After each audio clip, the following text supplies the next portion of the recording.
간헐적 단식 성공하기 위해 꼭 알아야 할 비법. 간헐적 단식은 최근 가장 많이 활용되는 다이어트와 건강관리 방법 중 하나입니다. 하지만 무작정 굶는다고 해서 효과가 나타나는 것은 아닙니다. 오늘은 간헐적 단식의 종류와 효과, 그리고 성공하기 위해 꼭 알아야 할 비법들을 정리해 보겠습니다. 먼저 간헐적 단식은 크게 세 가지 방법이 있습니다. 첫 번째는 12대12 단식입니다. 12시간 단식, 12시간 식사 시간을 갖는 방식으로 가장 간단하게는 야식을 끊는 것이 핵심입니다. 아침 8시에 첫 식사를 하고 저녁 8시에 마지막 식사를 끝낸 뒤 그 이후에는 아무것도 먹지 않는 것이죠. 사실상 대부분의 사람들이 시도하기 가장 쉬운 방법입니다. 두 번째는 16대8 단식입니다. 16시간 공복 후 8시간 동안 식사를 하는 방식입니다. 보통 아침이나 저녁 한 끼를 건너뛰는 방식인데 많은 분들이 아침을 거르고 점심과 저녁만 먹는 방법을 선택합니다. 다만 주의할 점은 야식입니다. 저녁을 먹고 다시 간식을 먹으면 공복 시간이 무너져 효과가 떨어질 수 있습니다. 세 번째는 24시간 단식, 일명 5대2 단식이라고도 불립니다.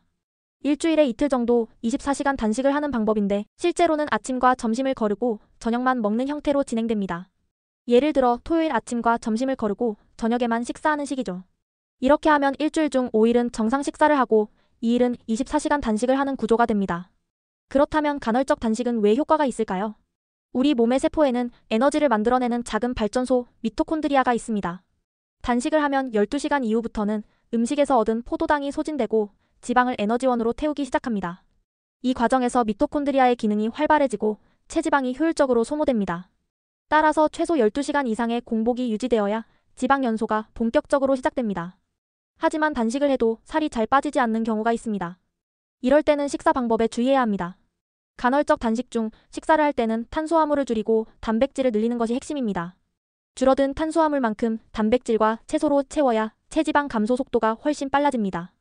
또 한 가지 중요한 점은 배고픔 관리입니다. 단식 중 허기를 느낄 때는 우선 물을 마셔보는 것이 좋습니다. 가짜 배고픔은 갈증일 수 있기 때문이죠. 이때는 물을 한꺼번에 많이 마시는 것이 아니라 소주잔 하나 분량인 50ml 정도를 천천히 여러 번 나눠 마시면서 20분 정도 기다려보세요. 허기가 사라진다면 단순한 갈증 신호였던 겁니다.